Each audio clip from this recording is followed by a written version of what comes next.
Yes. Okay, so let's get started.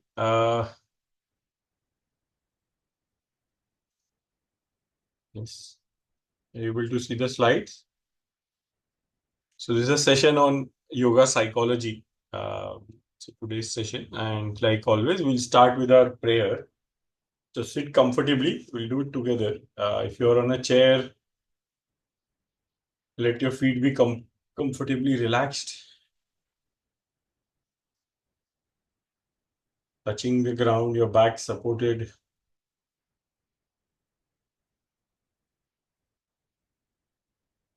Relax your shoulders. Bring your attention to your breath.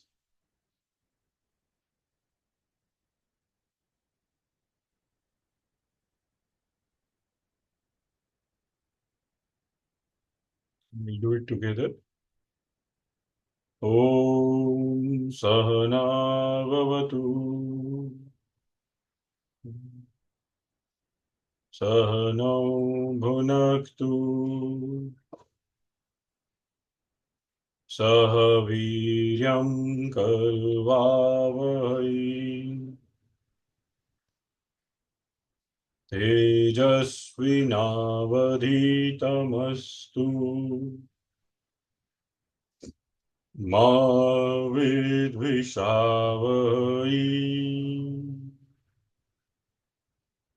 Om Shanti Shanti Shanti.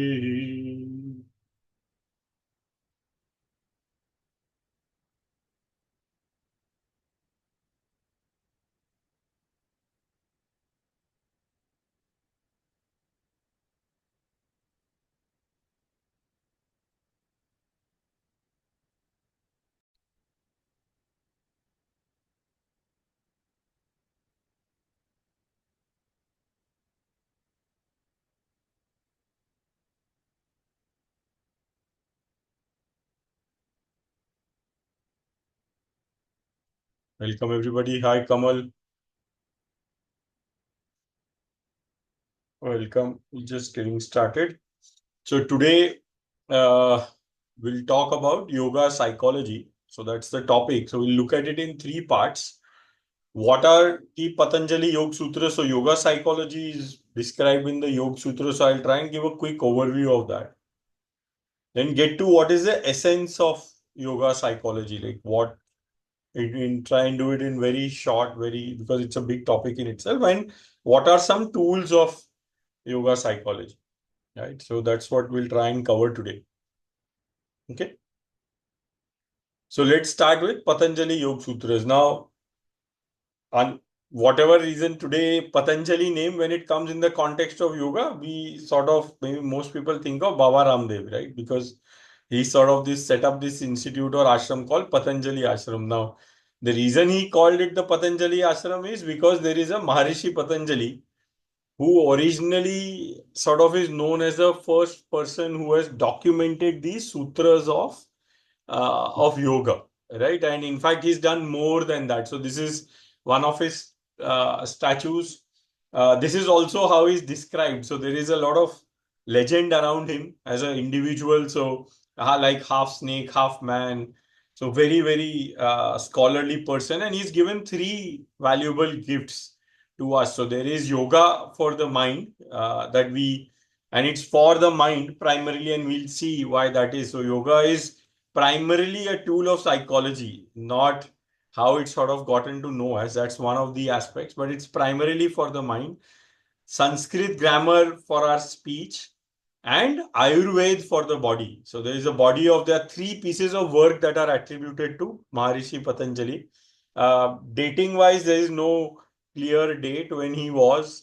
Probably around the time of Buddha or Mahavir is what is talked about. But what he did was he put these three treaties or documents together and quite diverse but still linked subjects. So there is the Yoga Sutras, which we'll look at today for the mind, for psychology, for the speech. There is just like Panini, there is also a system of Maharishi Patanjali. And same with Ayurveda, just like Charak and Shushrut, there is work by him also, which is very important. So he's sort of covered holistically the individual. And this is the original Patanjali. So when we talk of Patanjali, this is the Maharishi Patanjali that we refer to. And of course, Baba Ramdev, when he set up his organization, he used that as the source because he is the source. Everything after that is a human source of yoga, as far as we know. So then what are these yoga for the mind, right? So what are these Patanjali Yoga Sutras? So Patanjali Yoga Sutras are a treatise, a set of 195 or 196. There are two versions. Where in one there is an extra one sutra. It doesn't make a difference in terms of the understanding of it. So both versions exist. There are 195 or 196 sutras. Sutras are translated as aphorisms, which basically means these are like formulas. These are very terse statements, verse. This is not poetry. Terse, very short, very brief, minimal actually, to convey the message in Sanskrit. Right? That's what a sutra is. And that's what there are 195 such sentences. So one way of thinking is also a formula. So like the famous formula of Einstein, E equal to mc square, to a scientist, that is enough. The rest, they will actually extrapolate, derive from it once we know that. So once we know, so others, laymen have to understand what does E stand for, what does M stand for, what does C stand for. When we equate this, what does it mean? But to a scientist, once you say, for a person who is known in that domain, it's very simple. So similar is these sutras. So that's why these sutras need to be understood, to be put in context. We just don't read 195 sentences and we will know, but it has to be reflected upon, practiced, the context, all of that has to be done. So that's what makes this very important text, right? Now, these 195 sutras are organized in 4 chapters. The first chapter is called Samadhi Path. I'm giving a very quick overview. This chapter actually defines what yoga is, what is the state of yoga. We will see that today a little bit. Then what are the concept of some patterns, what takes us away from yoga, the journey of yoga, what are the interruptions, obstacles that are there, how can we overcome these obstacles, and a description of stages, milestones, like what are known as different stages of samadhi. So some of these things you may have heard of. The idea is just to give in context. Obviously, each one of these is full in detail, but it gives that. Then there is a sadhan path. So this is known as samadhi path because it talks about samadhi upfront. What is samadhi? What are the stages of samadhi? What are the obstacles in achieving them? How can we overcome that? Then the second is sadhan path. Means the tools, the techniques are described here. Two broad techniques are described, Kriya Yoga and Ashtanga Yoga. And some benefits are given of doing or various tools. What is the benefit of different tools? This is the point where asana, pranayam are talked about, and even meditation is talked about. This is also the section where they talk of the concept of kleshas and karmas. That's the concept that comes here. Then there is Vibhuti path. This talks about the process of samadhi or samyam. What is the process? It also talks of the benefits that one gets during this process, but it also gives a warning to not get caught up in these siddhis or these special powers that we get. So it does say that as you go down this path, there will be some special powers, like you will be able to read other people's mind. You might be able to become as light as cotton and hence levitate. You might become as strong. So all the Ashta Siddhis that we know, Mahima, Garima, Anima, Lahima, all that will happen. But it's also telling that don't get caught up in these. That's not the ultimate goal. That's not the purpose. But continue your journey to this Kaivalya, which is the last Kaivalya path. So Kaivalya is another word for the state of yoga, the state of moksha, state of nirvana, as in other systems it's known. So if you look at Kaivalya, the word comes from Keval, only. So Kaivalya also means, some describe it as onlyness. So the experience of that you are the only one. Some may describe that as oneness. Some may describe that as freedom. So different translations I have found in different texts also as we go through this. This is where a lot of the theory is covered on what is the path, what is the mind, role of the mind, and the description. So this we will look at today a little bit in detail. So today we'll cover more of the theory. Yeah, so this is a very quick overview of the Yoga Sutras. As you can see, there is a lot of detail that we can go into, and we will look at very briefly today. But the 4 chapters are Samadhi. It comes up front. And some people say that is because this is for people who can quickly practice some of these and advance themselves. So they don't need this. So he's sort of put that up front. Then Sadhan Pad is where more detailed tools and techniques come. This is where the benefits are described with a warning that don't get caught up in the benefits in the journey. And this is the final part where there is the most of the theory actually of all that is happening. The yoga psychology, as we'll see, will come. But this yoga psychology or this theory is behind all this. These tools have no other meaning without the theory, and we'll see what that tells us. Yeah. Quickly, again, what is included? So the mix of how and why, right? So the 196 sutras, I did this analysis that what are the sutras that talk of the theory, about 40%, 60% is practical. So there is more leaning in the Patanjali Yoga Sutras towards practical. The theory is actually more covered in the Sankhya Sutras, not in the Patanjali Yoga Sutras. These are sister systems. They sort of are very similar in their basic theory that is there. So this one covers less of the theory, but it's still there, and we'll talk about that. But it's reconciled with the Kapil Sankhya Sutras of Maharishi Kapil. So this is a good mix of theory, good mix of both macro and micro, as you can see, almost 50-50. But there is more focus on results because he knows that people get motivated by results. So less description on the specific tools. So for example, asanas, there are only 3 sutras on asana and no specific asana is described. It just talks of, in principle, what is an asana, right? So this is what the sutras are about, that it's a lot more about what benefits you will get, give the key principles of the tools, but give some of the theory as well. Yeah. The content, how it is covered across chapters, as you will see, I've done these 2 tables also. The numbers are not important, but the key thing is, as you can see, most of the theory or chapter 4 Kaivalya is where the theory is. Otherwise, they are interspersed. So all chapters have theory, practical, but the last chapter is primarily theory. Most of the commentaries that you will read are sequential.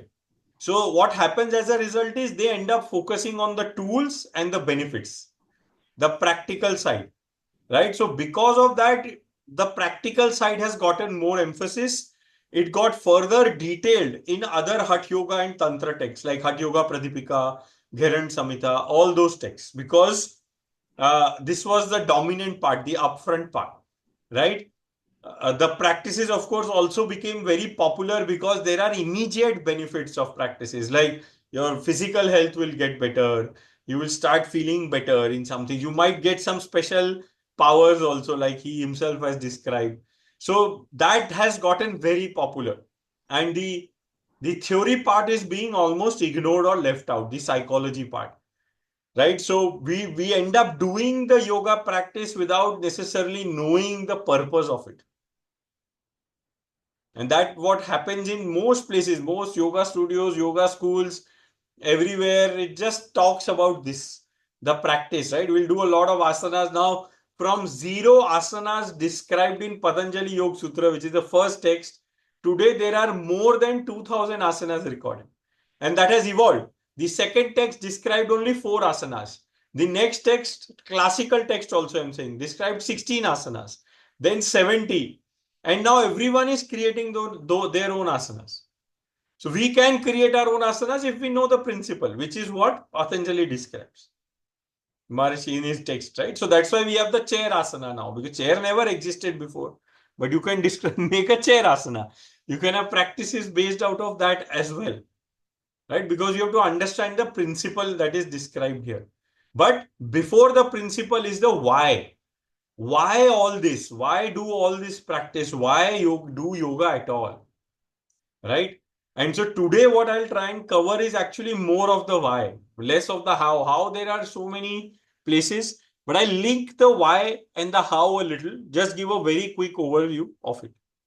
But the focus will be on the why, on the theory of yoga psychology or the theory of Yoga Sutras essentially, that framework. Yeah? Okay? Questions? Clear? Just the context and what this is about? Yes? Yeah? Any questions? No? So now, before we proceed, we'll always have our gurus, our guides to help us navigate this. Uh, I have read quite a few commentaries, I think between 8 to 10 odd commentaries, but three I have found very, very powerful. One is a commentary by Swami Vivekananda that is there. So very good, very different. This is sort of I would say, one of the first people who knew both Sanskrit, if not the first. I think the first probably, but I'm just saying one of the first because I'm not so well versed with history, but one of the first, at least, who knew Sanskrit and English both natively. And when I say natively, meaning as a child, he learned both of those. And so was very fluent in both and very well conversant in both languages.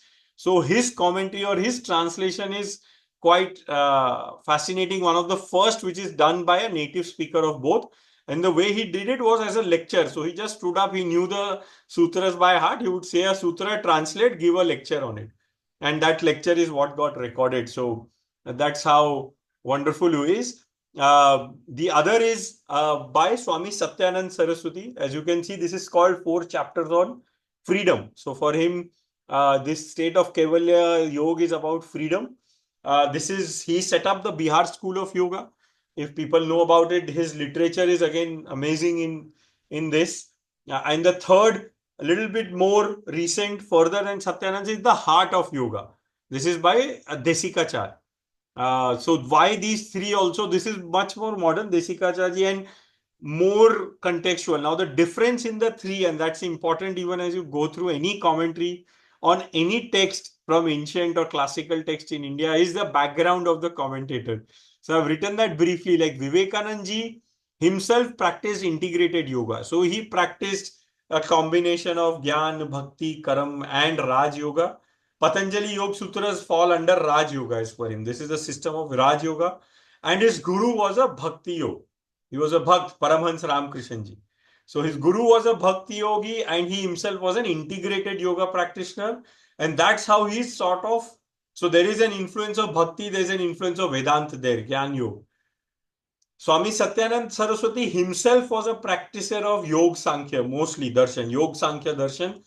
But his guru was Swami Sivanand, who was a Vedantist. So there is that mix also.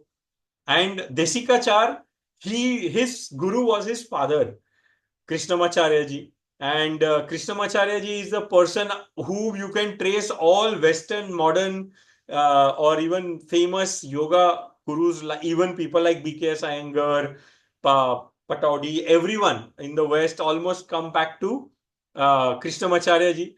And Desikachar, who's written this commentary, was his son. So he really grew up living with, like, typical guru at home, with the guru who followed Sankhya and Yoga Darshan. So Krishnamacharya ji was from a family where he could have become the Adi Shankaracharya of the Mutt also. So he went through all the 6 darshanas and chose Yoga Darshana, where he then took even more greater depth by living with a yogi in Himalayas for 6.5, 7 years. And then his guru told him, now go back and teach this because this time has come to learn this in a proper way again. So that's why he came back at the age of 50, got into the Grihast ashram at the age of 50, and then lived his life. He lived, Krishnamacharya ji lived past 100, kept teaching and taught everyone. And his son, Desikacharya, who's written this book. This book, Heart of Yoga, is, by the way, more than the Yoga Sutras. It's a fantastic book on what yoga is. In fact, the initial part is developing your own yoga practice. So it's about developing the right practice with this lens of the yoga psychology. So again, fantastic work. And so I've used these three and a few more that I have referred. And of course, the guru within us that always guides us so all of us to understand this topic further. So with Namaha to all the gurus, we'll start. So these are the commentaries. So now let's get into what is the essence, the content, what is the essence of yoga psychology, right? And the way we will do it is through some very quick activity. Now, we have Sarabjit and Manisha also. Good. So you have your mobile phones, all of you? Yeah. Can you see on this locked screen? Yeah. Yeah. Can you have it? Take it in your hand. Yeah. Lock screen, no screensaver. And now look at it and tell me, what do you see? Reflection. Yeah. You see your reflection. Others? What do you see? We see our image. You see your image. Yes. You see your reflection. Yes. Yes, Kamal, you're seeing your reflection? Yes. Yeah, and if the screen is on or the screensaver is on, is the reflection clear? No. No. No. Right? So that is the essence of yoga psychology, which more modern day psychology actually misses out. So we see modern day psychology as the study of, it's like defined by the American Psychology Association as the study of mind and behavior. Right? So that's the definition. So we think of the mind. But what it doesn't talk about modern psychology is the purpose of the mind. And this is where the yoga psychology starts. The principle of yoga psychology starts, that the purpose of the mind is to enable us to see the reflection of our true self. The purpose of our mental structure is to see the reflection of our true self. And when we'll be able to see it, this was an analogy basically, right? A component of our mind is the screen. There is a screen where everything is being played. So whatever you are seeing is getting played there, right? So we are seeing that screen continuously. Because there is some content play, I am not able to see my true self. I see only an image or part of it or some other thing that is getting projected on. Only when there is nothing getting projected will I see my true self, my reflection on it. So that is sort of the biggest, I would say, the difference or contribution of yoga psychology is defining the purpose of the mind. And then it defines a relationship between the self and the mind also. And it describes it also in a with a very good example. So one might say, oh, what is the self now? What is different than the mind? But describes the self and the mind as a lame person, a langda, and a blind person, a andha. So it's a partnership of the two where they are both left in a forest where there is fire and they have to escape that forest. So both need each other, right? Because the blind can't see where to go and the lame can't go even if it can see. Correct? Yes, can you see? Langda जा नहीं सकता है, देख सकता है. अंधा देख नहीं सकता है, रास्ता नहीं ढूंढ सकता है, but जा सकता है. So solution क्या है? How will they get out? Somebody unmute here. They work together. How? Like what will their partnership like? They guide each other. They? Guide each other. How will the blind person guide the other? He can't see only. Yes, Amruta, go on. So basically, he'll have to lift up the somebody who is not able to walk, and then the one who is langda, he can keep giving him the directions and guidance how where to go and how to run actually with him, taking him on the back probably. Yes. Yes. Yeah. So the blind person has to take the lame, the langda, on the shoulder. He can see, so that he or she person will tell where to go, and he has to carry, he or she has to carry. So that's the partnership. That's how the self and the mind is.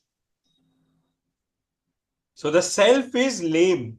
Self is langda. It cannot do anything on its own, but it knows where to go. It knows, it has sort of the purpose that is there. But our mind-body system has the legs, can do the activity, but it does not know in which direction. The direction otherwise keeps moving in circles.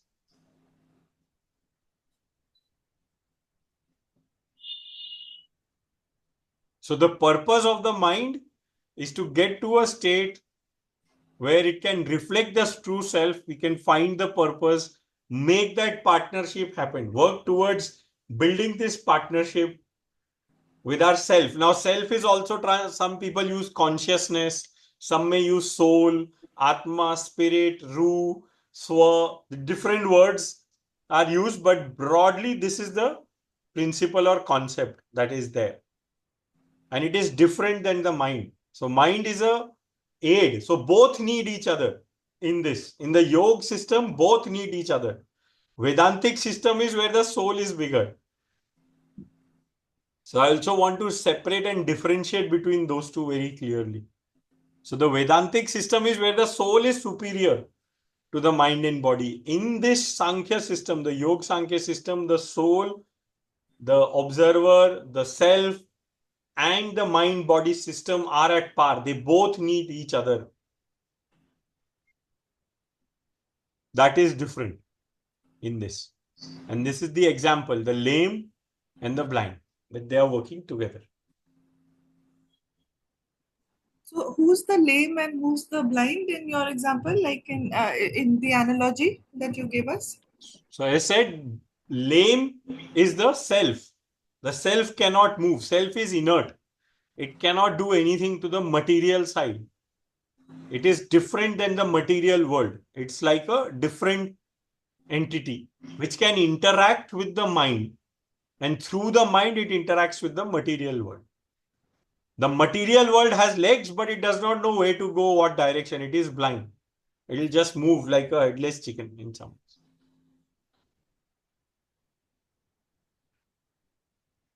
So the partnership is that we get final direction where we have to go, comes from the self, from the inner self, from the soul, from consciousness, from whatever word we want to use for it.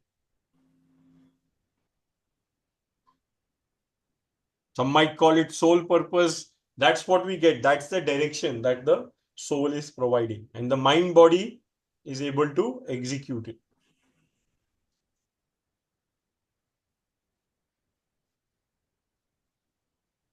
So for that, the first step, the purpose of the mind is to be able to see the true reflection, to connect with the true self, to get to a state where we can see or we can experience our true self. So seeing is just a form of experience. The intention is to experience.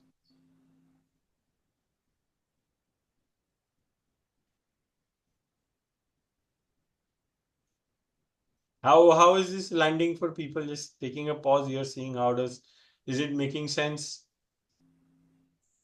Others, Shreyas, Kamal, Sita, I'm seeing nodding, yeah. I think getting that distinction, the very first step that you're talking about, the self and the mind itself, is the difficult part. Yes. It is difficult because the screen is always on. There is always on screen content is going on. So how will you see?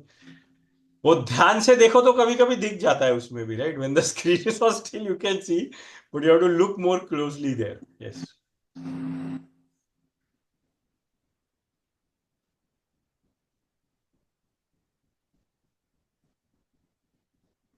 But that is where I think, from whatever I have understood of modern psychology, the way it is moving, it focuses a lot or almost on the mind, and it misses this piece out. And this enables a lot of mental health challenges can sort of find some space when we find that there is something else also. Because the mind otherwise, I see, the analogy is that it's blind. It does a lot of activity, but it doesn't know where. So you are in that burning forest. For all you know, you are running into the fire. Right? So for that direction, you're running into the fire only instead of going away from it. So that's where knowing, or at least first accepting this premise that there is a self, and then based on that, there is a soul, there is something which is beyond the mind. Very simply put, something which is not mind, which is not material, is there.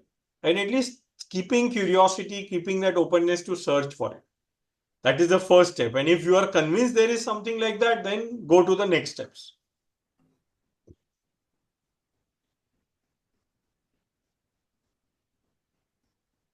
I think, apart from the focus topic that we are having, the consciousness part is, getting more and more recognition in modern quantum mechanics as well. The observer, the observed, the idea of consciousness. With the researches coming into this area more and more, the coming advancement in science, I could say. And maybe being, taken as a reference by the psychologists as well, because again, all of the community is connected. So you don't know what comes the next 10 years. Yes, we don't know. But yeah, consciousness research is also undergoing there are a lot of questions. Are they really solving the hard problem or just some soft problems? And we'll see once we'll start looking at the functional structure of the mind, and that will probably give more clarity. Okay. Yes, Kamal, you wanted to say something? You're done. No, Sandeep, I think this is really profound. I know we have been discussing on this, in our one-on-ones, right? The sense of self, and you never mentioned this before, but okay. Yeah, I think this is profound. Okay, that's all. Okay, good. So let's continue. We'll see. We'll get more questions and comments also as we continue. Yeah, you can see the slides, right? Yeah. So what's this? So we saw, just to recap, what is psychology? The American Psychology Association defines as the study of the mind and behavior. So mind is internal to us. Behavior is what gets projected external. And study means there should ideally be an independent third party which does that. Right? So this is broadly the context. So in yoga psychology, as we said, this is the essence. One of the key parts of yoga psychology is to define this purpose of the mind, right? And this comes actually in the first couple of verses itself, chapter 1, verse 2. It says, Yoga Chitta Vritti Nirodha. So it defines yoga as the Nirod. Nirod means automatic cessation. It's not Virod. It is automatic cessation. It's Nirod, that it will stop. What will stop? The vrittis on the chitta. So chitta is this screen. Vritti is what is playing on it, patterns. And we'll see a little bit more where that they come from. But that's what vrittis are. So when these stop playing, then we are in this state of yoga. That is what yoga is. Or yoga, any process of yoga is about bringing this playing on the screen of our mind, chitta, whatever we are experiencing, to a state of nirod, automatic cessation. And what happens then? Tada drushtu swarupe avasthanam. It means tada, then. Drushtu means observer, the self within us. Swarupe avasthanam becomes avasthit, becomes sthit, being established, abides in its own true form, swarup. So we see our own true self. We experience our own true self. We become sthit in our true self. We become ourselves. We be me, as we say. And this is also what the word swasth comes from. Swa plus tha. Swasth. So we become swasth. In fact, Kapil Sankhya Sutras directly talks of the word swasth. This one says it in two parts. So Rupe Avasthanam, that directly talks of swasth. So What is the purpose of the mind? To reflect the self. So this is a component of the mind to reflect the self, be established in self, to be swasth, to be me, to be me. That's the essential purpose of the mind.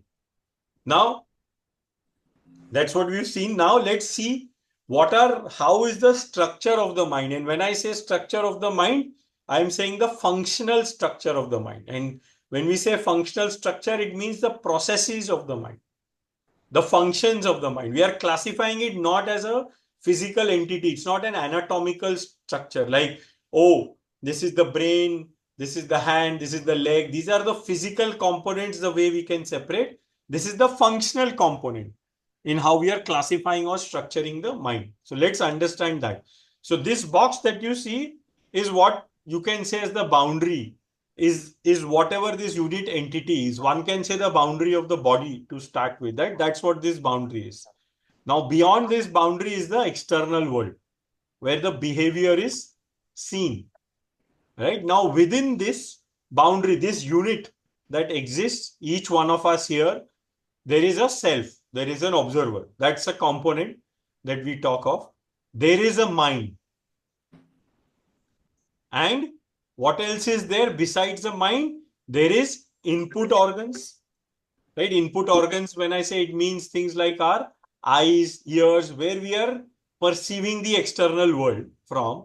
And similarly, we have output organs where we can impact the external world, either through our hands, legs, for example, right? So we impact our voice.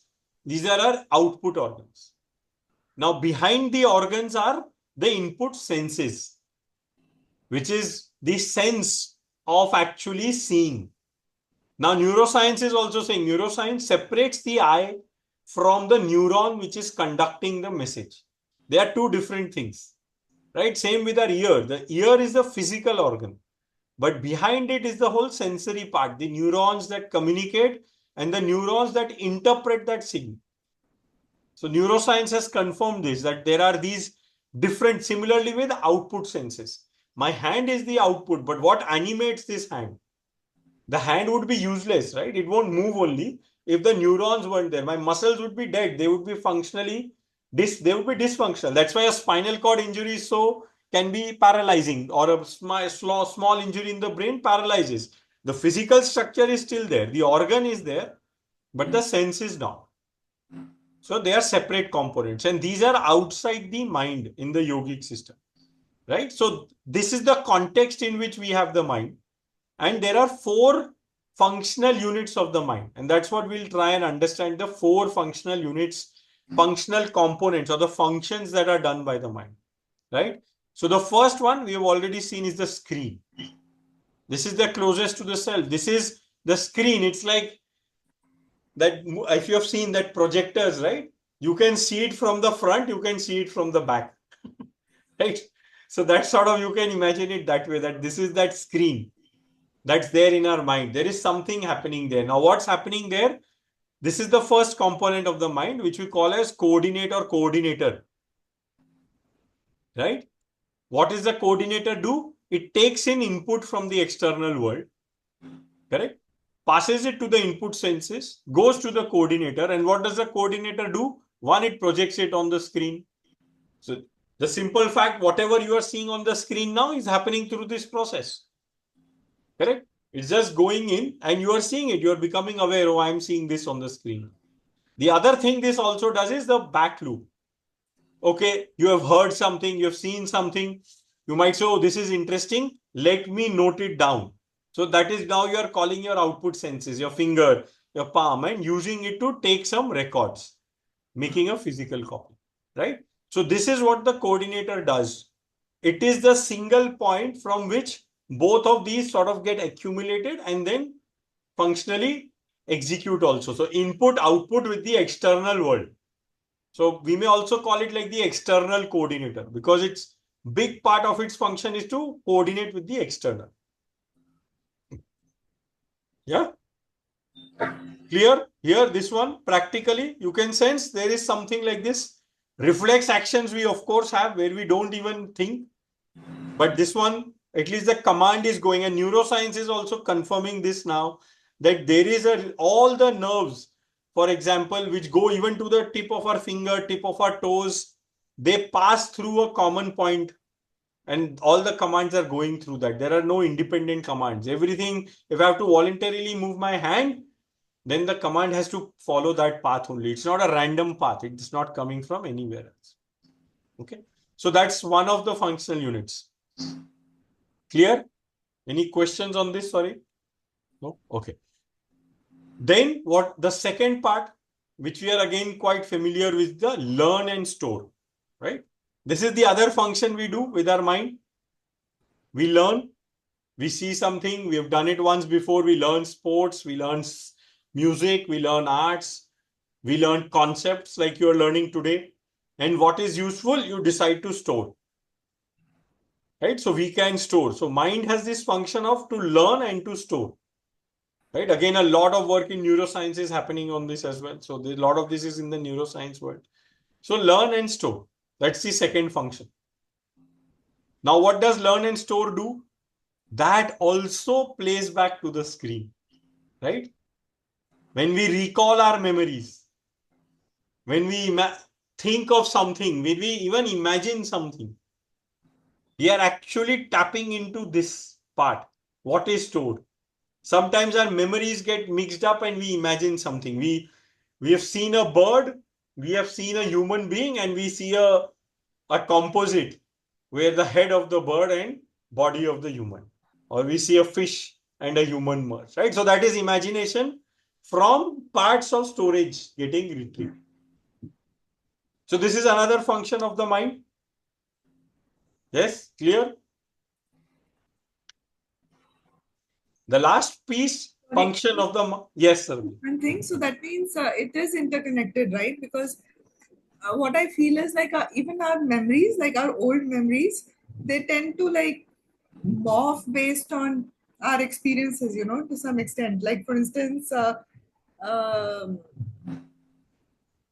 you know, like food, for example, like how we remember a particular dish from our favorite restaurant like 15 years ago. Yes. We continue to imagine it a certain way, and you know, if we have it today, it may taste completely different. Or you know, like even like visual spaces, like to give you an example, I went to my old hostel, and it seemed smaller than how I remembered it in my head, you know. So it's not like it has not shrunk, obviously, but in my head it seemed bigger, like you know, the quadrangle and the rooms seemed bigger. But now when I went back to it, I went to the rooms, I went to the washrooms, everything seemed so small. So I was like, I was very amused because it never seemed small in my head, you know, like while living it 15 years ago, it didn't seem like that. But today, I don't know, maybe it's because of our experience since graduation, you know.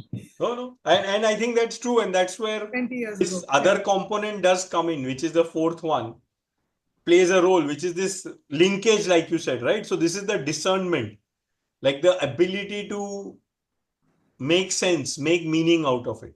Now, what happens, this component, like you're saying, one, it gets input from here. So this is like a CC. Whatever goes to the screen comes here. And this makes sense. One, what it does is it can respond, and sort of this response cycle happens. The other is it makes meaning and decides to store. So when we were in a hostel, it had a certain meaning, that whole space. And then it gets stored in a certain way. But the new input you are getting now is actually not with this meaning, because now you are seeing it in a different way.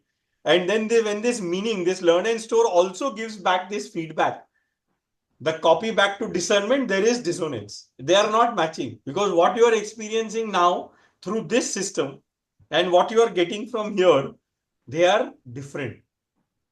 And then what can happen? It will make a new meaning, and it might update the storage. It might delete the storage. So these loops get formed here. These loops get formed. This loop particularly between discernment and store, we are learning, we are changing our viewpoint, we are updating, or we are reinforcing the same viewpoint. This is where also confirmation bias can come in. We have a viewpoint. Sorry? What is confirmation bias? Confirmation bias is the opposite of this. Opposite of learn, saying, oh, I have a bias or I have some experience which is coming here. Now the data that I get, new data, I only keep what matches it. The other I ignore. And what that does is it strengthens, it gives back this meaning back to store. And I keep thinking, oh, what I'm thinking is right. What I'm thinking. So it's confirmation bias. I'm confirming what I already know. And I only look for data. That is that. And I ignore the other data. And this is a known thing in psychology. And this is what happens here because of this. Because of these feedback loops. How would that be? Like, you mean like in friendships and in relationships? You mean like if we see the good in somebody or we see the bad in somebody, then we continue to find Yes. similar traits in that person to confirm our Yes. view about that Yes. person? Yes. It can happen in that. It happens in investigations also. Say, like detectives, they are warned against this because if you have a hypothesis, this is the killer or this is the thief, you will only try and find facts which is matching that theory. And sometimes ignore, and there is a missing piece of the puzzle, and you, I don't care, let it stay that way. Because you have found enough that matches also. Same with relationships, same with many things. And that this loop has that ability to do that. Because as this loop goes, and this is known in science, as we keep building this loop, these become cycles, and then the energy keeps growing. The intensity keeps growing. That's how our nervous system also works. The more we repeat something, it becomes stronger, stronger, stronger, and harder to break. Yeah. That loops become stronger. Actually, I read a very interesting, somebody posted an article on LinkedIn and it was similar to that. So it said that, you know, in our relationships at work as well, like if you, the best way to like, in a very subtle way, correct course is to imagine good things about a certain person, and it could apply in the personal life as well or Yes. professional. And then once you do that, it also sends the same signals to that person. So eventually, it's like a very subtle way of course correction, you know. So I Could found be. that very cool. Like, Yeah, yeah. And my only thought would be imagination is useful, but usually there is something good about everybody. So we can actually look for that data also. We just remove our bias that's there. And vice versa also. Sometimes like we might only see good things, but there are other aspect also. So it's to be able to clear this out. And that's what we will see. That's what's coming. That's what comes in the way as well. And that's one of the key roles of this function of discernment is actually it feeds back this loop to both of these. This is like a controller unit. And what does it do? It is able to modulate the intensity. It can amplify, it can maintain at same level, or it can inhibit. That's what this one is, like a decision unit. It's like allowing us to say, okay, what signal I want to amplify and what I want to reduce or what I want to maintain at the current level. What is working. And this is a big important functionality for us.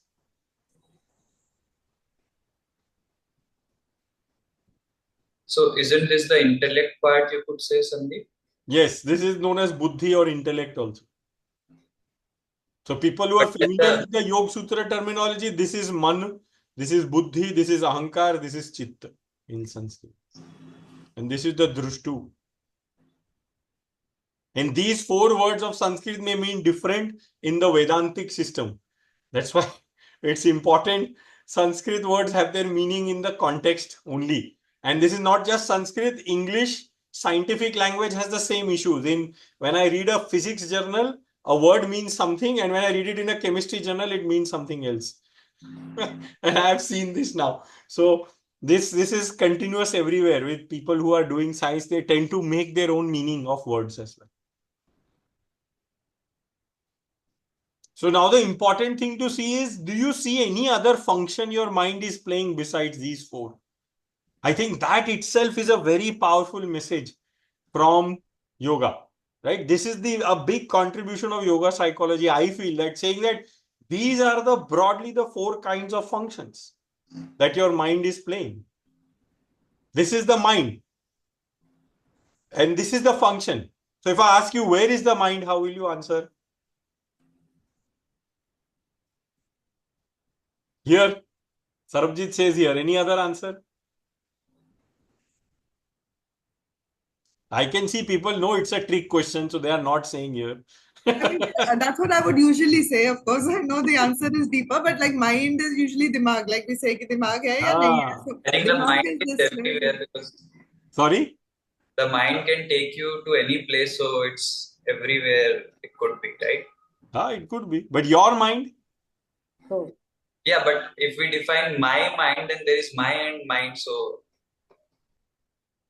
my mind is where? No, if you say your mind, or if I'm saying my mind, so then again there are two entities, right? Me Yes. and the. Yes. There are two entities, me and my mind. So I think naturally we consider it somewhere in part of our brain, or We consider it there. Yes, Kalpesh. Go ahead. it reminds me of that session about gut feeling. Ah, Like mind is there in the gut. mind is also in the gut. Yes, mind is also in the gut. Now they have found that the density of neurons in the gut is almost as much as it's there in the brain. really. Wow. And there is a gut-brain axis, which means there is a super highway of nerves which connect the gut neurons to the brain neurons. So that, like we used to say, na, आदमी के दिल का जरिया उसके पेट से है, that is true. So the number of senses that are there, the sensations that we have in our gut is actually quite immense. The interconnections are very high. Yeah.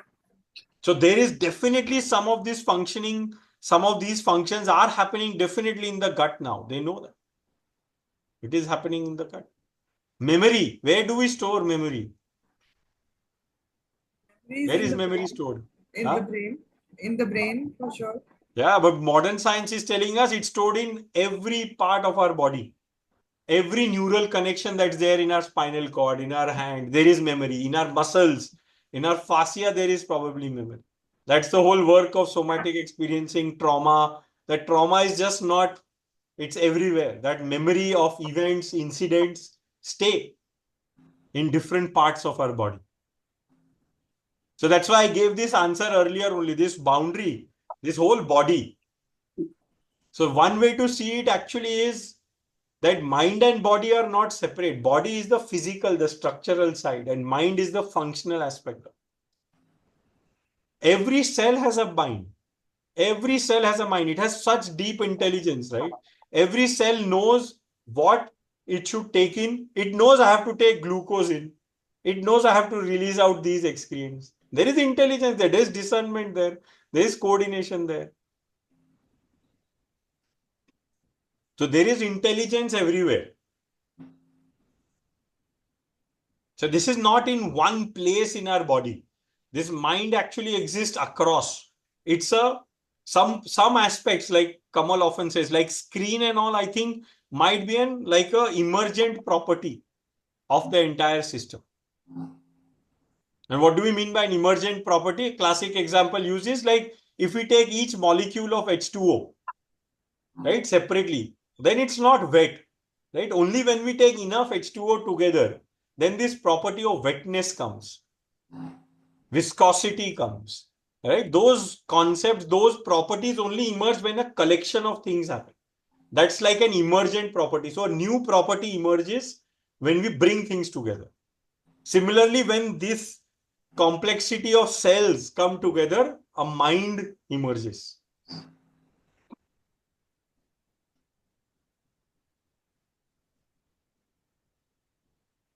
Is it making sense or too? Yeah?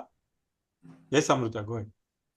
So nowadays, I've been reading a little on these kind of articles where they actually say that your gut health is impacted because you have a certain level of, disorder in your neural system, or your shoulders and around places. Usually, if you go to a physiotherapist, they will tell, okay, fine, injury is one part. Do you have any stress or certain kind of things? So I came across a video wherein they were showing on every part of the body, or every organ, I should say, how it gets impacted because of certain traumas, or memories, or maybe some experiences, I should say, if I have to use a neutral word.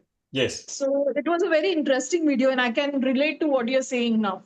Yes. Good. Yeah. So if you see mind as a functional thing, you will start seeing that, right? Yeah. That it's everywhere. Then it's obvious, it's everywhere. That function can operate from everywhere. And even phantom limbs, for example. Right? That's an example of this. That it's everywhere. Even if you don't have it, you feel like it's there. So mind, and so other way, that some people say it's an emergent property. So if we have this complex, there will be some property which will come, which is the mind. And this flow is two-way. Remember, this is both this way, this way. It's moving both. It's coming from the external to the internal and then back also, both way. It's a two-way flow. So the mind also influences the body first and then the rest of the external world. But functionally, are these four comprehensive? Yeah. Yeah. And that's the beauty of one of the, I think, key beauties of this psychology again, that it's giving us a very comprehensive set of things. Now, of course, remember all this is very interesting. Our analytical mind, our discernment will love it. अरे क्या मजा आया. But purpose नहीं भूलना. Purpose क्या है? To reduce screen time. Screenplay. All this playback that is happening, right? Because the purpose is finally to make the screen dark so we can see our reflection. That is the purpose of all of this. That's where our discernment faculty will become the most useful, to say what to play, what not to play, what to keep the same, all of that. And that's where the tools come in. Yes, How sir. do we do that? Through meditation, you mean? Yeah, that's the tool. So I'll show you now. That's where the tools come in. But if this framework is clear, then the tools of Patanjali or yoga will fall in place here, because they are playing a very important role in this framework, this science. And my goal was to try and put it in one slide, so you can have it, you can keep it as an image in your mind, or you can keep it even like print and keep, so that this is it. So, Sandeep, are you saying that the intellect has to be guided by something which is not intellect? No, intellect is intellect. That discernment is getting its input from these two places, right? It's guided by what it's getting currently in the now, the current input, and from the learn and store, right? From the memory, from the past. So this learn and store, the only additional thing here is it also has sanskars from both this and the past life. So there are the karmas get stored here. Whatever we attach meaning, whatever we do, have any attachment for, will come here. That's our karma. That's our sanskar we are building. And some we are born with. That's from the past life. So it's not a zero store. It doesn't start with zero. So that's where it's getting. And that's what we cultivate. We have to cultivate. So not everything we learn and store is bad. There are some good things. Hopefully what you're picking up here will support you in this journey towards making it free from playback. And how does it correlate with the self part? Because I can see that the boundaries, there is no overlap, right?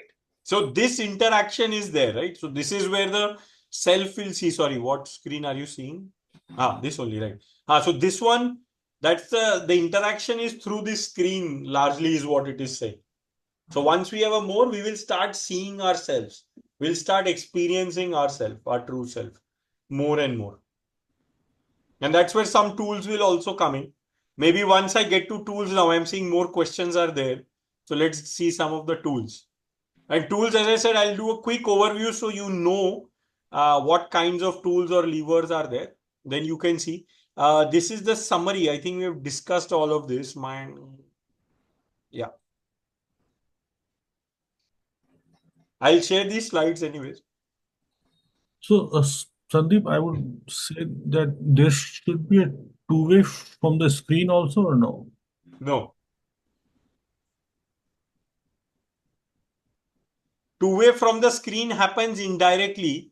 The pathway is more like this, right? It comes from coordinate, goes here to learn and store and plays back, right? So whatever is sort of has a strong experience, an experience which has a strong impression, like what Amruta was saying, that will get stored here.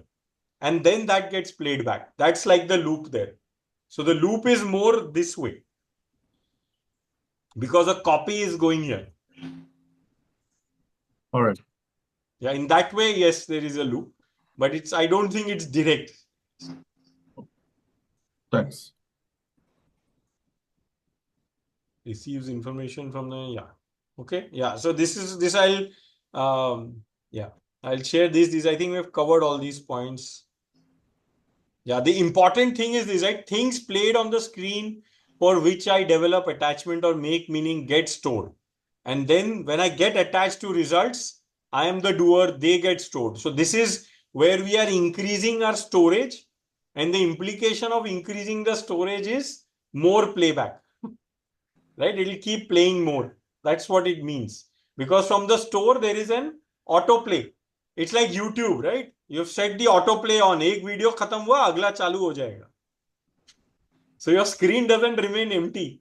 Because the more it is there in your store, the more it will keep getting played. That's just the nature of it.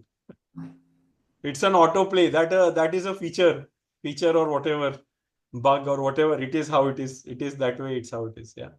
And the discernment unit is very important. This is where we really start gaining some control, modulate what we want to keep, what we don't want to keep. This is what has to get activated. Otherwise, the default is the 2, which will keep happening. There we don't, if we leave it, it will keep playing. The external input will keep coming in and the memory will keep playing. These 2 are auto on. We can't do much about it. But discernment is what can regulate that, what can control it. So that's important. Okay. So what are the tools? So the tools are based on these principles only, right? So the tools of, as described in the Yoga Sutra. So the first very important tool that Yoga Sutras describe is around these different specific points. So the first one is right here, to stop the meaning and attachment. And that is what is known as Vairagya. This is the first tool. Vairagya means what? Non-attachment, right? Dispassion, loose translation. But it essentially means when you have an experience of something in life, don't be too happy, don't be too sad. Understand that the external world is like this. That's how it's designed. Can we stay this way? So don't make too much meaning out of it. Don't get too attached. Either way. Don't think the world is great. Don't think the world is bad. So both over optimism and over pessimism both have problems. We think being optimistic is good. I should think of only good thoughts, good. That creates its own problems. So there is Dvesh and Rag, both they talk about, and we won't get into that. But this is one of the key tools. This is the first practical tool, Sutra 12, actually, that he gives. Chapter 1, Sutra 12. He says, Abhyas Vairagya Tan Nirodha. So Vairagya is essential for everything, because that's how you are actually stopping creating any new material. Right? Past का जो है वो तो हमें clear करना ही है. There is no escape. All you can do is prevent new material from getting accumulated. So Vairagya does that. At least no new material is getting added. Right? So जो playback में है इधर, वो तो play होना ही है, but नया नहीं add करोगे आप. That is the beauty of Vairagya. So Vairagya is very important. Then Yam and Niyam. So then Ashtang mein they talk of Yam and Niyam. So what do Yam and Niyam do? They actually help us cultivate our buddhi, our intellect, our discernment. That's what giving us. What are Yam and Niyam? These are principles, guidelines for living. And these include Satya, Ahimsa, Aparigraha, Astay, Brahmacharya as Yam, and Sort, Santosh, Tapa, Swadhyaya, and Ishwar Paridhana as Niyam.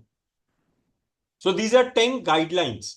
You can say as moral principles, you can say character principles. So different systems, different contexts, spiritual disciplines have different ones. Buddhism is very similar.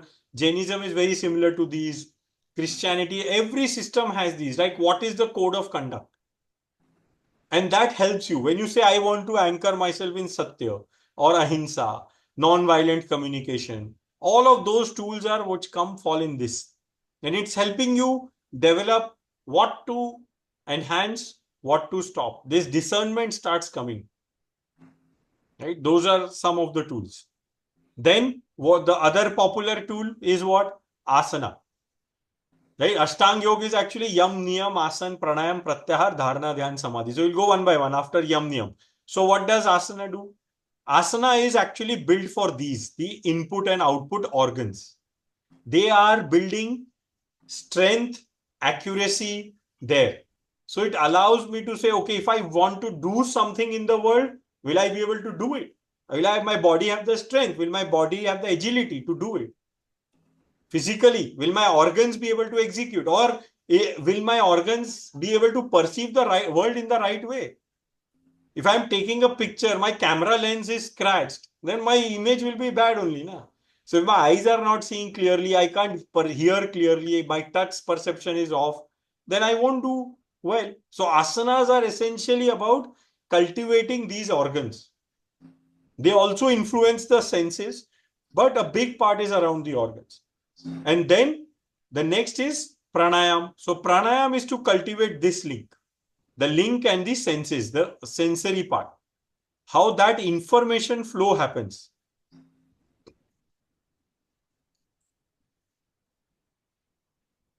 Right? So pranayam actually helps us cultivate this. So both of them collectively, you can see, are able to do what? They help us perceive the world correctly in the moment. They correct our perception and they help us execute things also the way we intend to. So if I want something to manifest in the world, I have to do stuff. And if I have to do stuff, I should be able to do accurate. I should be able to do it well. Whether through my speech, through my hands, through my legs, through my organs, other organs, I should be able to operate them correctly. That's what this is allowing. These two combined. Because if either is not right, somewhere that fault will come. One minimizes, but both are needed to make the thing correct, accurate. Making sense till here? Asana, pranayam are the most commonly heard, right? Tools. Yeah. The next tool is called pratyahar. Pratyahar means prati ahar.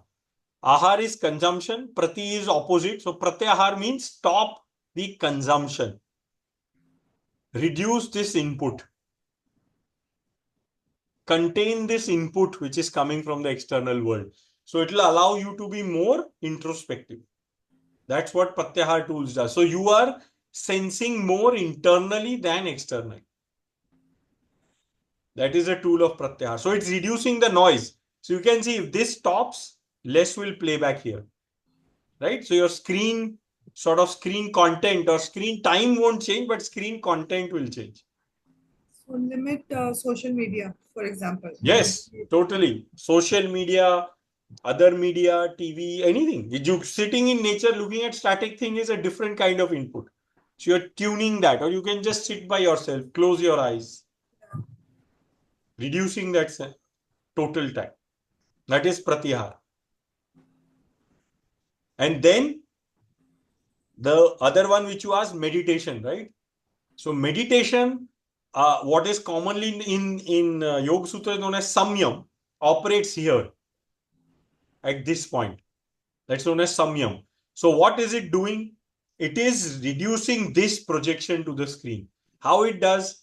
So first thing, dharana. Dharana, dhyan, samadhi collectively is known as samyam. So dharana is what? Desh, bandha, chittasya, dharana. Means you, chit, your desh, bandha, chittasya. Chit is screen. What are you doing on that screen? You are saying, I'll project only one thing.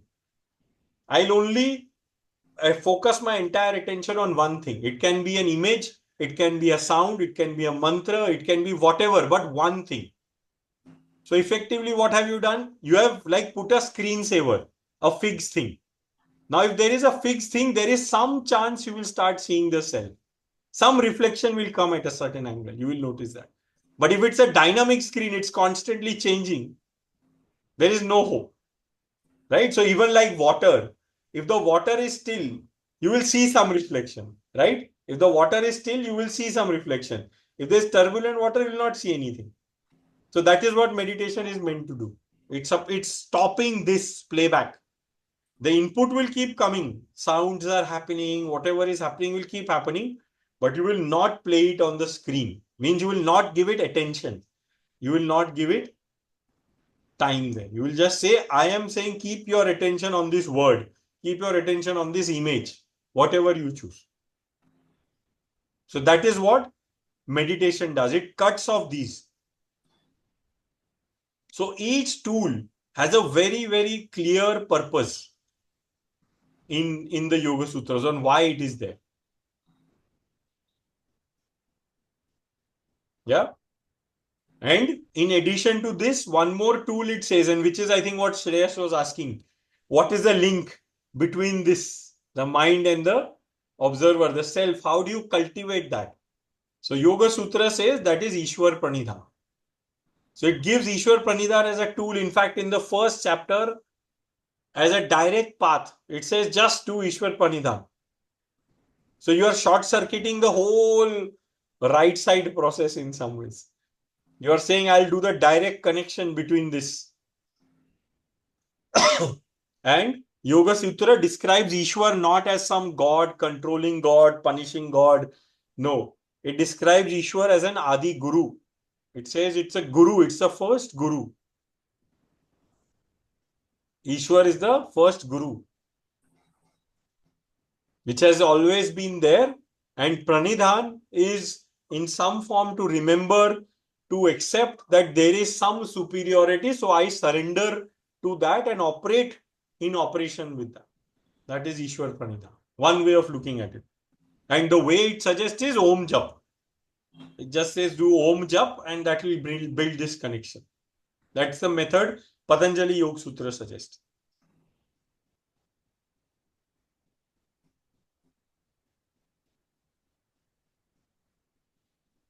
So these are all the tools in Patanjali Yoga Sutra. But besides these, and then I'll take a pause, other thoughts, questions we can take, is Anushasan and Abhyas. These are sort of the pillars, you can say, or support, which apply to everything. So any tool you pick up, anything you choose to do out of this, Anushasan and Abhyas are essential. Anushasan means in some ways being disciplined about it. Abhyas means doing it regularly. So Abhyas doesn't mean doing your yoga asana regularly. That is only one tool. Abhyas is saying I am trying to work towards reducing screen content in whatever way I choose to do. I'll keep doing. I may do different things at different points of time. But my Abhyas is continuous. Nirantar Kale. It is continuous. And that Abhyas is with Satkar. Satkar for yourself. Do it with ease. Don't Nirodh. Remember, goal is Nirodh, not Virodh. Nirodh. Right? So we'll do that.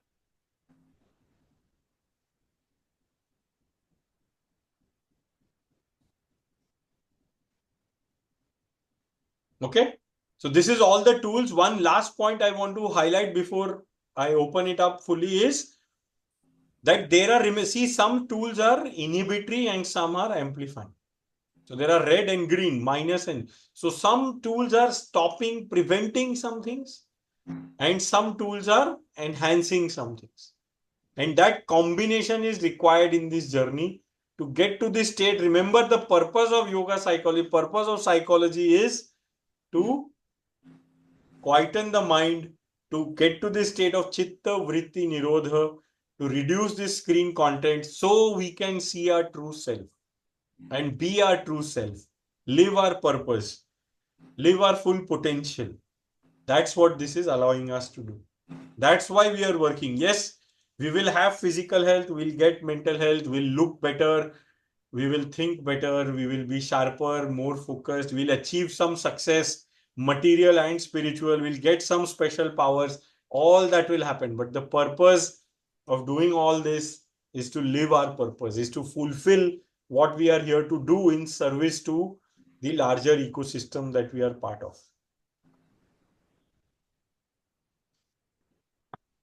I'll take a pause here. Keep it open. See as you see these also, if there are questions, anything that you want. I obviously didn't go into detail, but each tool has its own depth. We do go into some of this more detail in the workshop on yoga psychology, where we also practice some of these tools, build some of these habits, learn some of these techniques. But this is the background. This is the real theory of it on what we are doing.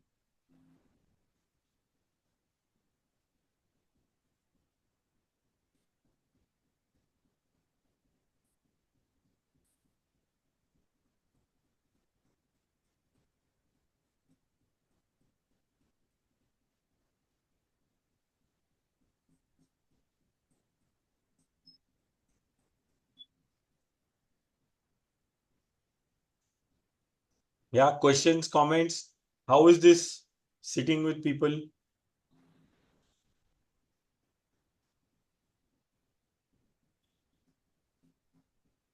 Sandeep, I was wondering where is the place of thought in the structure of the mind? Place of Thought thought being being, I mean, thought or the thinking that we have as one of the, activities of the mind. so like exactly. So what kind of thought? Thought can be a thought that I have to respond to this in this way. That is discernment. Thought that, oh, this happened in the past, right? Thoughts are of these kinds. It is a memory, it is a imagination, it is an analysis. So they are following in that different buckets. Thought is a higher level abstraction of these, right? In some ways. I mean, does it have any relation with the screen?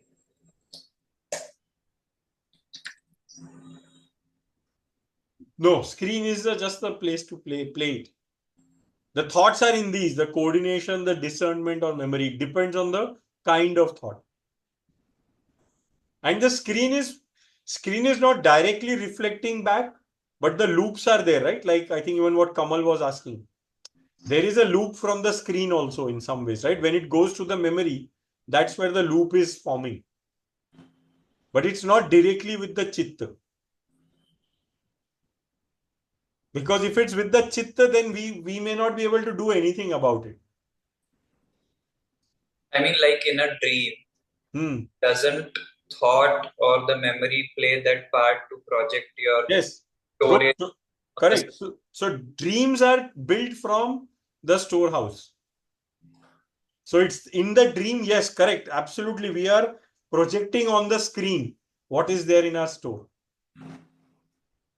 So if we actually just project it, don't make any meaning, dreams can be a way of processing some of the sanskars. So some of the sanskars do get processed through dreams, particularly if we don't make meaning out of it. But if we make meaning, they again get attached. We have to see that that's what our discernment is actually attaching us back. It's creating content for the future. I mean, creating the whole belief system and the theory. Yes. Yes. Thought is also. And that is our choice.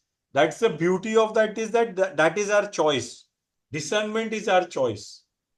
That's where we choose to say, okay, I don't want to be attached because I want to reduce the screen content, because I want to experience my true self, because I want to live my purpose. That's sort of the chain.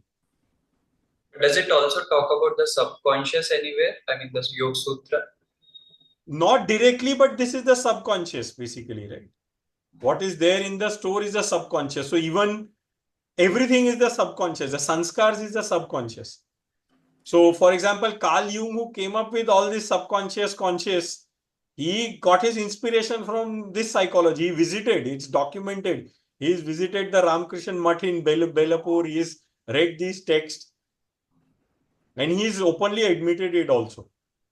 So, subconscious is this. The modern neuroscience, Candace Pert, neuroscientist, she says that our body is the subconscious mind.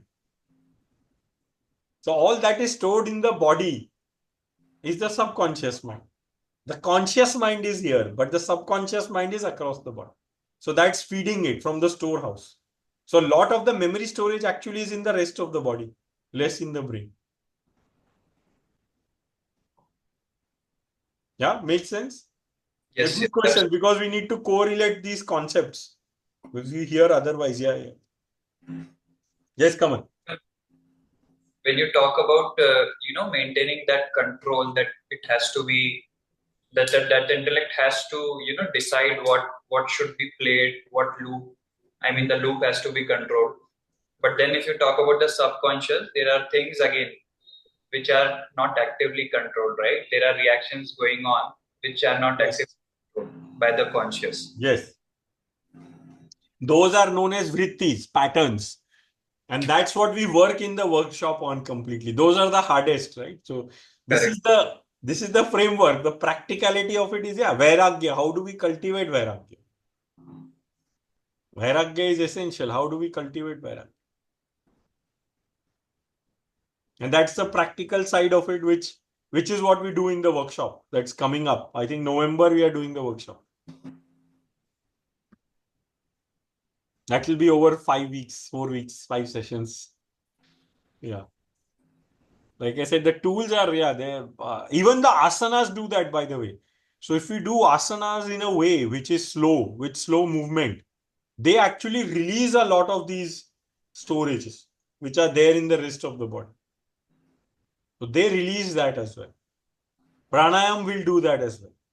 And that is what is blocking our perception, because our perception is colored, right? Our perception is filtered by it.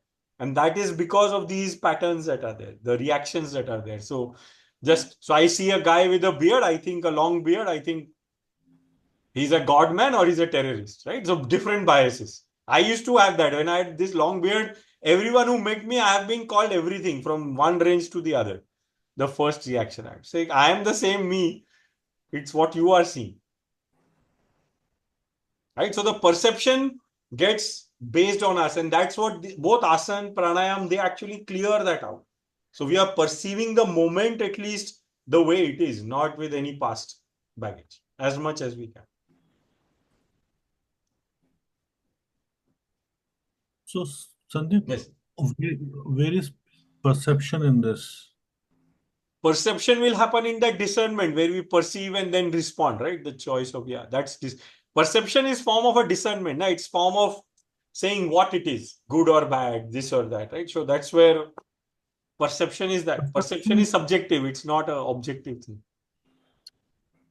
But it exists before discernment, right? It should Yes, exist you before. can say that. But it's in the yoga psychology, it's in the same box. Okay. Buddhist psychology actually breaks this 4 into, I think, 20 or something stages. So Buddhist psychology goes a lot more like you're saying broken. Here it's clubbed functionally. And I wanted to say the thoughts are, again, it could be understood as emergent property Yes. of the whole mind-body system. Just thoughts just emerge based on the energy and information in mind and body. Yeah.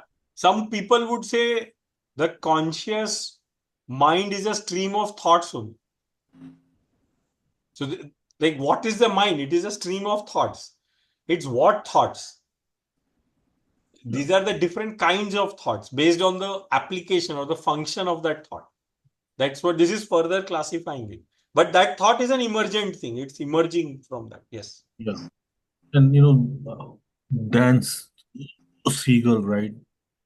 He says the mind is an emergent property of the energy of mind and body as a complex system. So how is our whole energy, where we are, if we are Yes. near beach, our thoughts will change. If we are somewhere else, the thoughts Yes. just emerges based on the whole energy of mind body. Yes. And so after all this, one thing I do want to remind, because that's the most important thing about yoga psychology. There is a mind, but there is a self, which is codependent on the mind. So the self and the mind are important both. All modern psychology, most that I have read, they don't highlight this as much. Mind is seen just as mind. right? So that this self being there, this Langda and Andha, that combination is a very important one. And I found that analogy amazing. It's like an amazing analogy, right? Just they both need each other. They are codependent, interdependent. They are not independent, both of them. And they are at par in that sense. Both need each other to escape this jungle of fire, this fire in the jungle. That is life. Okay. So to make it a little bit more, let's say, practical, these are the tools. Yes. So one way of doing this is there's some reflection, right? So you can think about is what are your current sources of screen content? What do you think is playing in your screen? Right? What are things that play?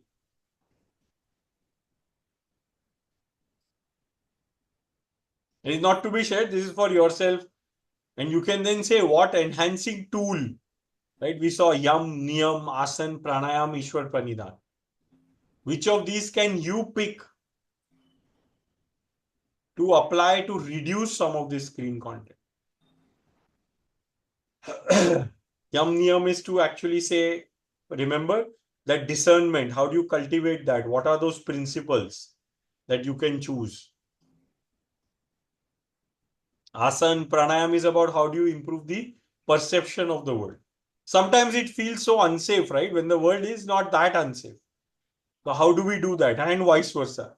That's asana pranayam. And Ishwar Pranidhan is to build that connection between the self and the mind.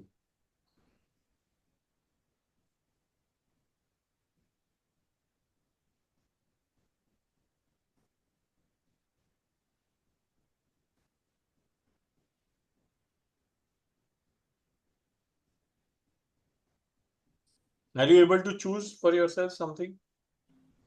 Some idea? What you want to try? One thing? Yes? Yeah, you don't have to share. It's for you only. And then similarly, what inhibiting tool? There's an enhancing tool. What inhibiting tool? Vairagya, Pratyahar, Samyam or meditation will I pick and apply to reduce my screen content? The goal is the same, to reduce the screen content.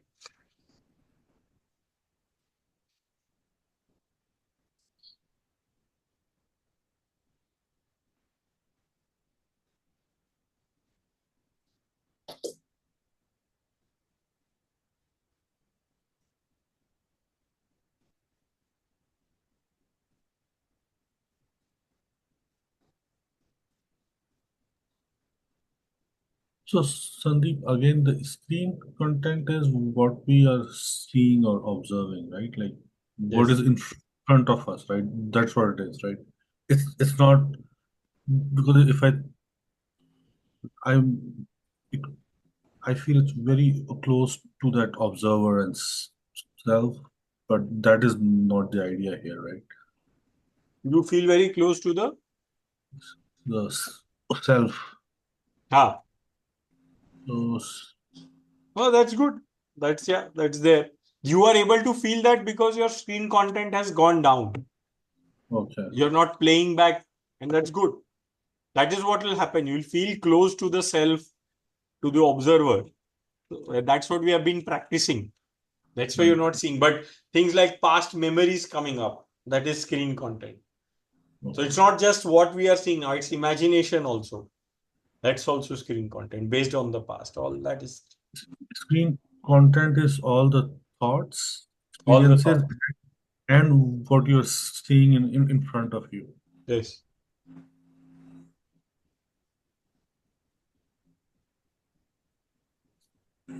Okay. Yeah. You're able to choose something. Okay. Now try and apply this for 2 weeks is my suggestion with Anushasan and Abhyas. Just do something, either of these, at least one of these things consistently and see what happens. You will start feeling more at ease with any of it. regularly. And yeah, some of you have been doing it, at least I know, been joining the meditation sessions regularly. So that itself is bringing that. It will create more and more. It will make the self more clear. The clarity of that vision will become more clear. Your purpose will become clear. All that will become more clear.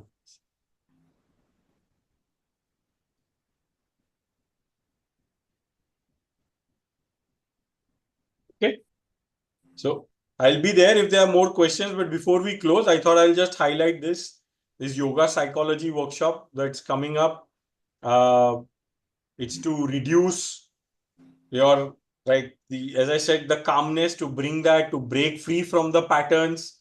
Like what Shreyas was saying, these limiting patterns are there. They keep pushing us even if we want to. There are sometimes we don't even get a chance to discern. It's like a reaction. I think all that we try and understand and see how we can be free from those patterns. And sort of we integrate in this workshop neuroscience, yoga psychology, Buddhist technique as well, which is very similar to yoga psychology, as I said. So bring those together to make it very practical and bring in clarity and calm in life. That's sort of the purpose. The way it will be done is 5 online sessions. It will be every Saturday morning, 7 to 9:15 a.m. IST, Saturday morning, starting November 16th. So this is post Diwali. We're just sharing it now because that's the next workshop, and I think seats are always limited, and there will be at least one one-on-one session as part of this workshop. So it will essentially be built on the theory that we have discussed today.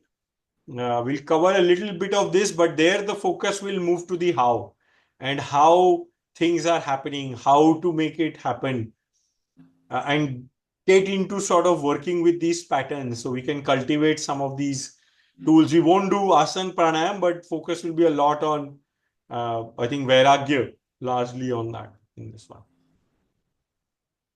And maybe a little bit of meditation, but yeah, that's as much. So we'll use those tools to see how we can reduce and become more ourselves, reduce the playback and become more ourselves.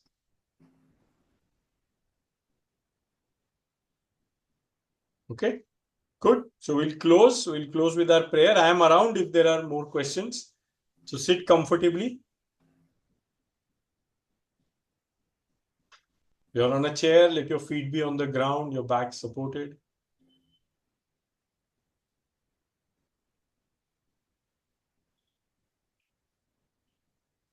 Relax your shoulders. Bring your attention to your breath.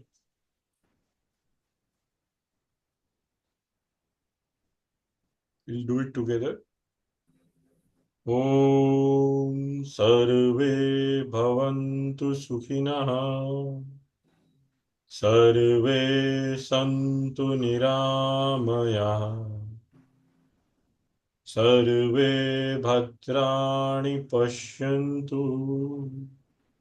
Ma Kaschit Dukha Bhave.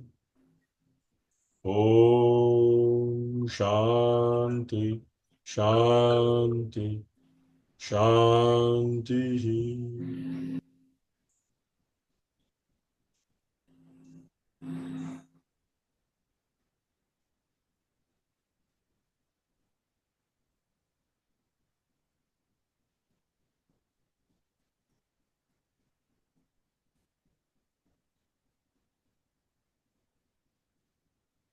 Thank you. Have a good Sunday. Whatever is left. No, tomorrow is Sunday, sorry. Yeah. Today is Saturday. तो सुबह से आज Sunday ही लग रहा है, पता नहीं. Thank you. Thank you, Sandeep. Thank you. Thank you. Thank you, I do Sandeep. have a question, Sandeep. Yes. Like, why is it that, reduce external input and try to increase internal? So, like, I often try to, I think that I'm going to read more, but I find that I tend to scroll my phone quite a bit, like social media. So it's almost like when we are tired, these are easier alternatives than Yes. the quieter alternatives. So is it like similar to like junk food, healthy food, that it's easier to eat junk compared to healthy food? So is it easier to go with such inputs compared to the quieter inputs like reading a book? Yes, possibly. I think it's what we get tuned to. So when we are consuming content like this, right, it takes our brain to a certain state. And now they've started measuring these waves, the frequency and the distribution. So when Yeah, we see this content, it is in a certain state. yeah, Now, if we want to shift that state, yeah, you will need to release some energy. So it's gotten used to staying that way. yeah, So now, for example, if a wheel is moving at a certain speed, right? And you want to yeah, slow it down, yeah, you will have to apply some brakes, right? yeah, Now, if yeah. you apply a brake, what will happen? Heat will be generated Yes, because that energy can't go anywhere. It is converted. So yes. some unpleasantness, quote unquote, will come. Okay. Some resistance will come internally. And so we will go back to that. We'll say, no, arey, kam nahi karna hai, chalo, chalo. So we'll again go back to the screen. So it becomes a compulsion to keep it at that level, basically. Okay. So if you have to, at that moment when something like this is happening, that's where you have to find that determination, that discernment, saying, no, I have to do this. There is some discomfort now for some time because it's new. I'm changing something. I have to be with it. I have to experience that discomfort. Okay. So vairagya for that discomfort. So not get, oh, ये क्या हो रहा है, ऐसा नहीं. ठीक है, हो रहा Yeah. है. देखो, हो रहा है, कोई बात नहीं. It is Yeah. what it is. Okay. Then you get to that lower state. Then that start becoming the normal, Okay. right? And it takes a few days, like for the mind and body to adjust to the new normal. Like, It depends where. It's like what is the delta. But if you do it gradually, you may not even notice. Don't do it too jerky, then you will notice. Then it might take longer also. But if you're doing it gradually, it will keep happening. So you can measure after a few days and you will see a perceivable difference. I guess the same applies to like reducing sugar or salt content in food as well, right? Bilkul. Because that's feedback through our nervous system, right? Sweet, the stomach is detecting that sugar. And the neurons there want more, right? Like the second brain that we're talking of. Same principle. Same Everywhere. for salt. Salt also same. It's the same principles. Yes. Why? You have to stop thinking like the brain or the thought as a different organ. The whole body is actually the mind. Yeah. Once you start seeing that the whole body, the mind is everywhere. It's not just here. It's actually across. So Yeah. all our functions actually operate in the same way. Okay. Very similar. Some discomfort will be there. I don't know what. But yeah, one has to bear with it. Or food may that if an addiction goes, there is so much discomfort, right? In de-addiction process. Yeah. That's an extreme, for example. But this is a minor version of this. Okay. Thank you. Thank you. Thank you very much.